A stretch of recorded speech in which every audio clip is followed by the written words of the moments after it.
And yo, where's Kamala Harris? Where's Joe Biden? Like, is Kamala out here connecting with the protesters fighting against fascists? Let me break something down. Y'all need to keep Hillary, Obama, Michelle, Bill Clinton, Joe Biden, and Kamala Harris's name out y'all mouth. I have seen countless think tank pieces, political content creators, a variety of different people talk about why isn't Obama speaking out? Why isn't Bill Clinton speaking out? Why isn't Kamala saying anything? They already have. And they said something when it mattered the most. The problem now is many Americans chose not to listen to them. Many Americans chose to write them off for one reason or another. And so now we're suffering the consequences of our poor choices. And when I say our, and when I say y'all, I'm talking about the folks that voted for Donald. Stop looking for Obama to come out of the hiding and be Batman. Stop looking for Hillary or Joe Biden to come out of retirement and save the United States. Each and every one of them ran campaigns. Each and every one of them traveled this country to tell the American people what we would endure if we made this same mistake again, choosing Donald Trump. Keep their name out your mouth and suffer the consequences for the choices y'all made. Believe me, if Donald Trump is president again, at some point or another, that ugliness will touch all of our lives. And it will not matter what you look like, how you worship, who you love, or how you vote. If you don't make 6 or 8 or 12 figures, if you're not famous, if you criticize or disagree with him in any way, if he doesn't view you as his equal or relevant to his ambitions, I promise you, he will not think about you when he gets into the Oval Office. Why is it that when we speak up, we're aggressive, but when we stay quiet, we're intimidating? Make it make sense. What's up, everybody, and welcome back to my channel. So for the longest time, people have been asking the same question: why are Black Americans so quiet? And many rush to label that silence as apathy, disengagement, or not caring anymore. But that silence wasn't apathy at all. Black silence is a warning to the system itself. And today, we are going to talk about why Black Americans step back. Is it weakness? It is strategy. I just saw a post by a creator whom I respect very much. And what he was saying, this is a Black creator, and he was saying that we were sort of betraying our ancestors by not getting out there, by not being in the streets, that it was our time now to do this because things are getting so bad. And as much as I respect this creator, I have to respectfully disagree with his sentiment. If we had gotten out there before now, and if we decide to do that now, guys, the efforts that are happening all over the United States by resistance in the streets by white people, mostly by white people, it will be over. They have been waiting, the administration and the powers that be have been waiting for Black bodies to get out there from the beginning of this nightmare. And now, they're ramping it back up again with going after journalists. Black. I don't know if you've noticed that. Hoping to get us riled up. Guys, listen. If we had gotten out there before now, we would have been the targets, and you all would have seen this front stage, and it would have gotten a whole lot less peaceful than it is now. I challenge you to look at old clips of the 1950s, the 1960s, and even into the 1970s of how law enforcement responds when Black people protest. You can even go as recently as 2020 with George Floyd. But We did not have this state-run band of bullies that we have right now. By our staying home and listening to our ancestors who told us to sit our black butts down, by staying home, we have contributed to the resistance to avoid the escalations that would have occurred if we would be out there. Historically, when black people are abused by law enforcement, it does not get to the degree of ire that we've seen with what's been happening recently, mostly to white people who protest. It's important to understand that by our sitting down, by our staying out of those streets, for the most part, there are some, but I mean for the most part, the way it typically is when there are protests, it's usually us. By doing this, we are saving you all from something that could be far worse than what is happening now. Black people, continue to rest. But when we say we are resting, that does not mean that we are disconnected. It does not mean that we are not doing things individually to help the situation. But the biggest thing that we're doing right now is stopping things from getting to the point where it could end up so much worse. Have y'all noticed that the White House is like doing everything that they can to get black people to respond? We not coming outside, bro.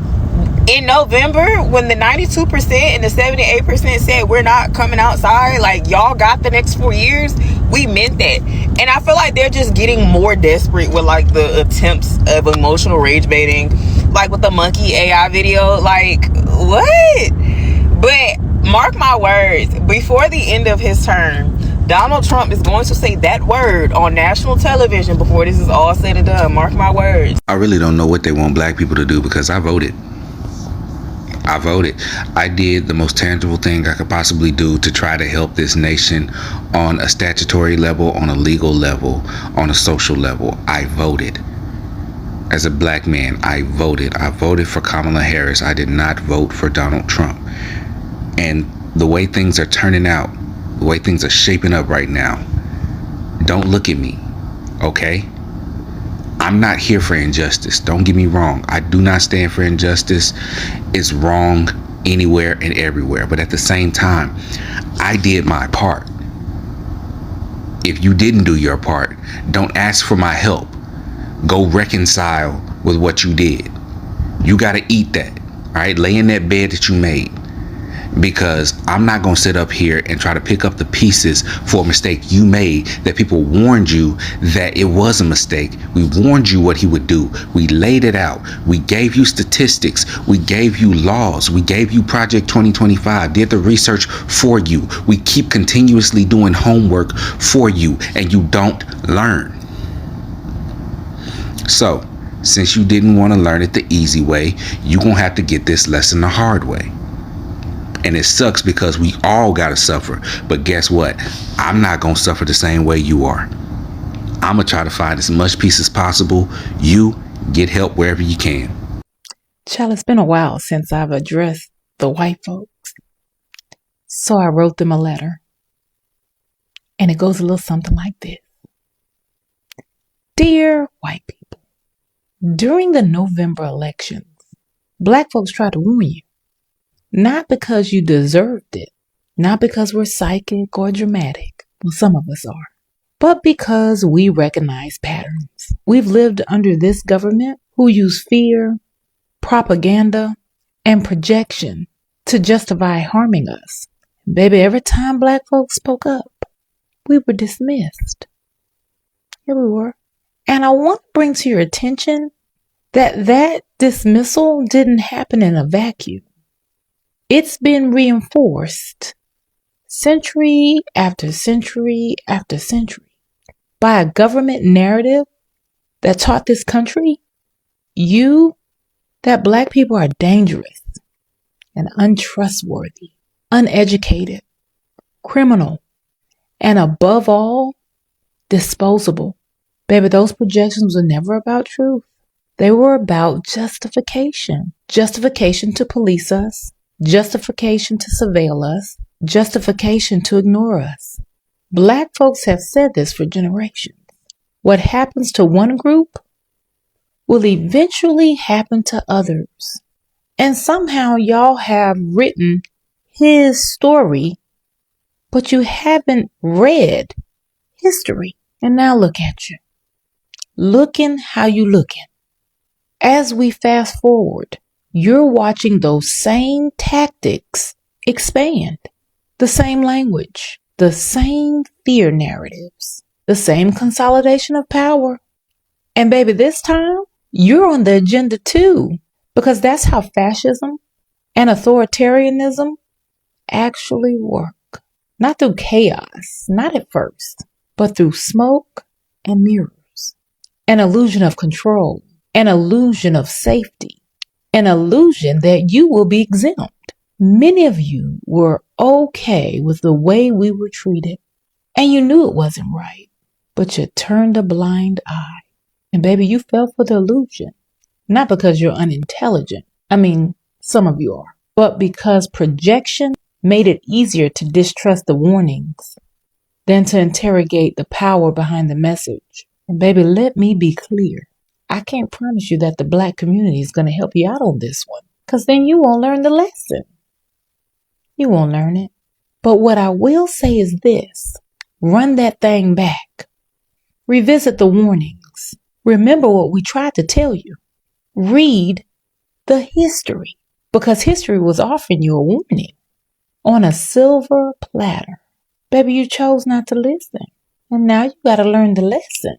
So we're rooting for you on this one. All right, good people. Drink your water.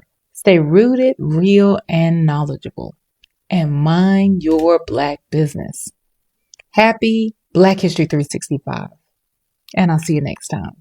You know what I don't get and what I don't understand? It's like we all know there's a lot happening right now in this country. But for some reason, the black people will always be called out. Apparently, black people are not mad enough. Black people are not being included or stepping up enough. Black people are not mad enough. And I don't want to go there, but I feel like the only reason people are so furious right now is because for once in a freaking lifetime, it's affecting them. You didn't mind voting. Like, looking at those voting numbers, the YT husbands and the YT wives or YT women were voting for him. Granted, not every YT people are like that. Black people are just minding their business, right? Now we're not doing enough. Like, why can't we just all just focus on what we need to do? The country's shit, but we all trying to get through it. So let's not start calling people out, because now it happens to y'all. Now all of a sudden we're not taking it seriously. All right. Y'all notice how black people aren't really at these protests and how peaceful the police are being? Like, they're not shooting any rubber bullets. There's no pepper spray. I'm not hearing any stories of anyone being beaten down and, being pushed against a riot line and basically brutalized. I'm not hearing any stories like that. I just feel like they're peacefully protesting and it's going along peacefully, as it's supposed to. But you're not really hearing any stories of, police behind the scenes, starting riots and, breaking things and then causing people to loot and, basically causing chaos on purpose. So then they have a reason to do things that are not great. And it's just interesting because I know for a fact if it were people that look like me out there protesting, it wouldn't really take much for the police out there to just start mistreating the protesters. It's just interesting to see. So it makes me feel kind of happy that I'm not seeing Black people protesting, because it's just proving something to me. It's proving something that's just very clear to me. Black Americans have never been silent because they didn't care. Silence have never been the default. Historically, when things became unbearable, Black Americans marched, they organized, they protested, they voted, they boycotted, and they sacrificed jobs, safety, and sometimes their lives. When people look around today and ask, why aren't Black Americans protesting like before? They're asking the wrong question. They should be asking, why should they keep doing the same thing when the outcome never changes? You see, silence at this moment is not ignorance. It is not laziness. It is not fear. It is exhaustion paired with awareness. You see, for decades, Black Americans were taught to vote harder, to protest peacefully, to trust the process, and change takes time. And yet again, the pattern repeats itself. Economic inequality widens. Policing remains unequal. Healthcare outcomes remains worse.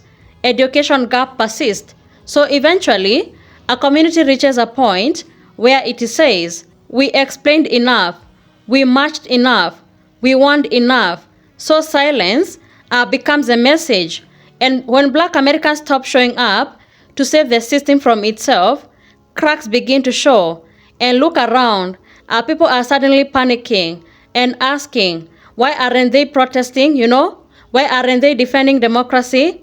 And why aren't they leading the moral fight? And they're not doing all that because leadership without protection is exploitation.